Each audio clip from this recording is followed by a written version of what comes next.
Sirkulasi air dan stratifikasi. Start with G. Ketika debit air tawar dari sungai mendominasi, terjadinya pasang surut. Air tawar cenderung meluapkan air asin yang lebih berat yang cukup jauh ke hulu. Air tawar ini yang cukup jauh ke hulu, aliran tawar ini diatur oleh gaya Coriolis yang memaksa air tawar bergerak.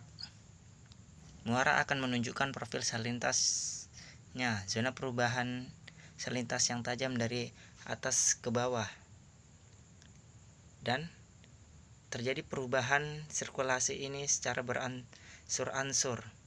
Yang suhu air di bawah akan naik ke atas dan begitu seterusnya. Air tawar dan air asin saling bertemu di muara.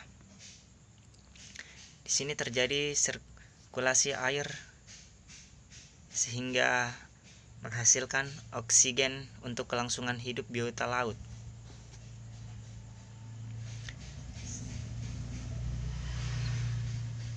Thermally circulation ini akan terus terjadi agar oksigen dapat masuk ke dalam air.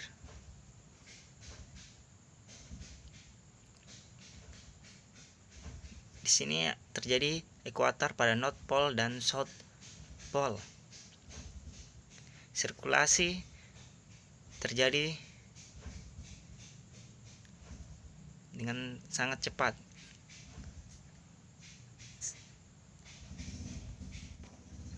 Sydney mixed freshwater dan saltwater. Partial mixer.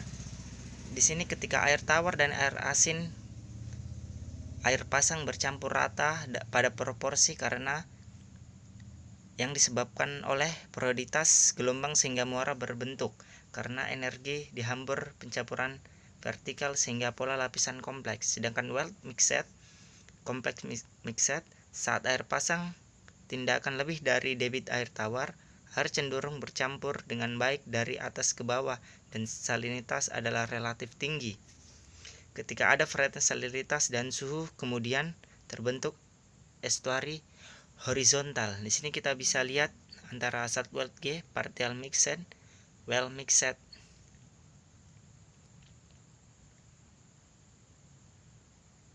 Di sini gambar menunjukkan adanya perbedaan pada saltwater G, partial mixed dan completely mixed.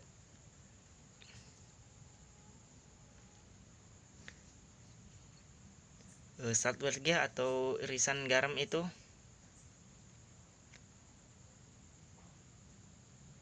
air tawar yang bergerak di zona salinitas yang tajam dari atas ke bawah.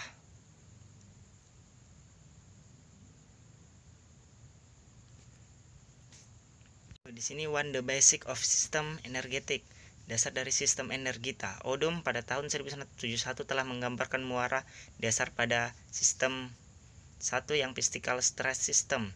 Di sini physical stress system itu secara fisik rentan garis lintang termasuk pemutus energi, tinggi ombak, arus pantai yang kuat, parah guncangan suhu dan salinitas, rendahnya tingkat oksigen terlalu pada malam hari atau tingkat sedimennya yang tinggi. Di sini kenapa banyak biota laut yang stres? Karena terjadinya ombak arus pasang yang kuat sehingga biota laut akan mengikuti pada arus ombak atau arus pasang yang kuat sehingga mereka akan ikut terlempar dan ikut lagi terseret kembali ke laut, sehingga membuat biota laut di muara ini mudah stres. Salinitas air laut. Ciri air laut paling khas rasanya asin, terlalu semacam garam seperti garam dapur atau NaCl.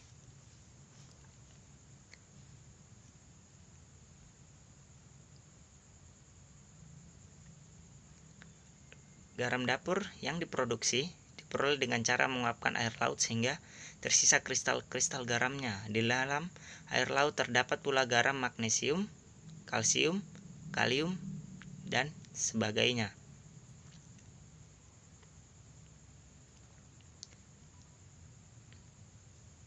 Dalam literatur oceanologi, kadar biasa disebut kadar atau kegaraman. Ini natural aretic ecosystem with ice stress, itu ekosistem atraktik alami stres dengan es. Pada benua Antartik dan Antartika atau kutub utara dan kutub selatan, di sini suhu sangat dingin dan ekstrim. Tekanan yang cukup besar pada zona area di mana cahaya berada membatasi karena musim panas yang sangat singkat. Produktivitas sangat rendah dalam sistem ini karena keberadaan yang buruk dari fitoplankton. Di sini hanya hewan-hewan seperti beruang kutub dan penguin. Karena di sini adalah tempat habitat mereka. Mereka mampu bertahan hidup di suhu dingin. Di sini kita lihat pembukuan es yang begitu tebal. Karena kenapa? Karena musim panas yang cukup singkat. Akan tetapi jika kondisi sekarang krisis iklim berbahaya bagi umat manusia karena bisa dapat membuat air laut lebih tinggi dibandingkan daratan. Di sini kita lihat gunung-gunung es yang begitu tinggi. Di sini fitoplankton agak sulit berkembang karena suhu yang begitu ekstrim. Hanya beruang kutub yang mampu bertahan di sini karena memiliki bulu yang tebal. Penguin ini hidup berkelompok.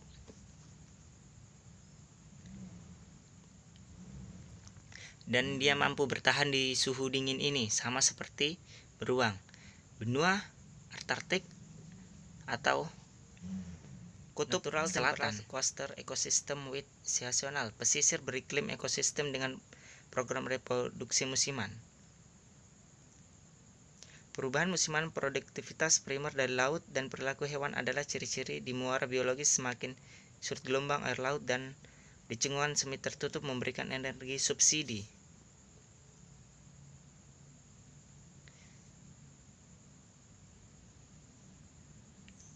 Di sini kita bisa melihat peta-peta dan kita bisa lihat ini inti bumi.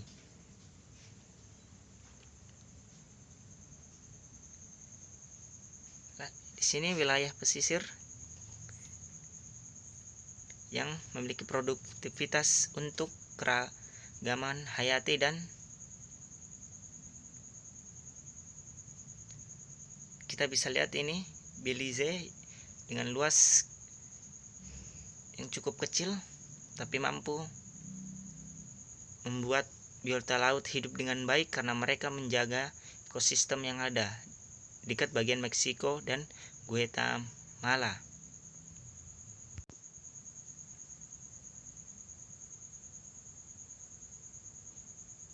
Di sini kita bisa lihat ekosistem tropis coastal ekosistem.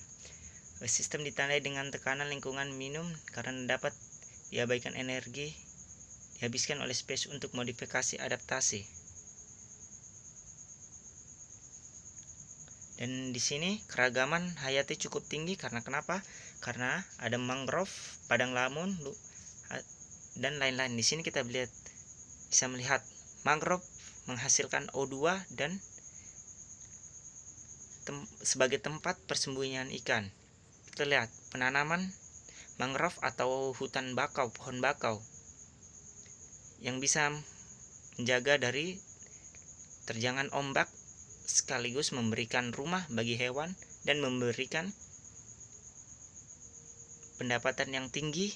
Karena kenapa? Karena menjadikan rumah untuk biota laut seperti kepiting, udang, dan ikan untuk bersembunyi.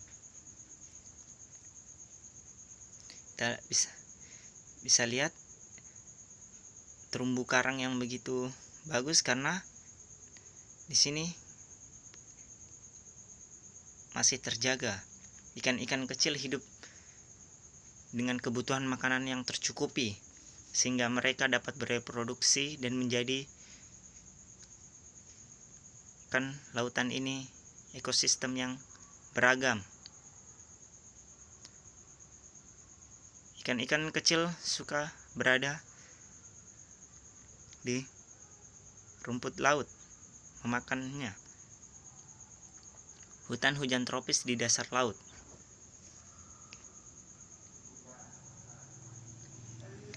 Di sini kita masuk pada emerging new system ecosystem with man, sistem baru yang terkait dengan manusia. Di sini dalam masyarakat modern muara diperlukan sebagai paling akhir estafet dari berbagai kategori limbah. Muara memiliki kapasitas yang berbeda untuk menangani bahan deagradable tergantung pada sistem pola air. Di sini terjadi reklamasi pantai.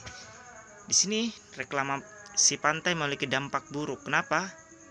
Karena biota laut di bagian pesisir akan berkurang dan terkadang ada terjadi kontaminasi atau tercemarnya dari limbah-limbah, entah itu limbah pabrik atau limbah rumah tangga.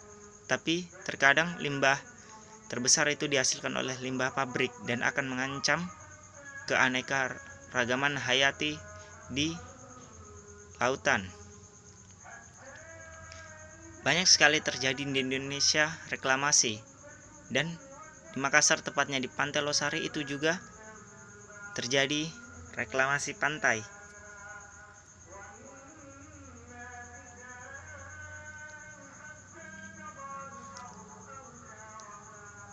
Di sini kita mengkaji reklamasi pantai dan dampaknya terhadap lingkungan. Dampaknya begitu amat besar. Kenapa? Karena orang-orang yang berpenghasilan atau berada di daerah pesisir akan mengalami penurunan pendapat. Menurut Kamus Besar Bahasa Indonesia, reklamasi berarti usaha memperluas tanah dengan memanfaatkan daerah di laut. Undang-Undang Nomor 27 Tahun 2007 reklamasi adalah pemanfaatan sumber daya lahan dengan cara pengerukan dan pengeringan lahan. Limbah minyak bumi di sini bisa membunuh, dan reklamasi ini tentunya menjadi tempatnya.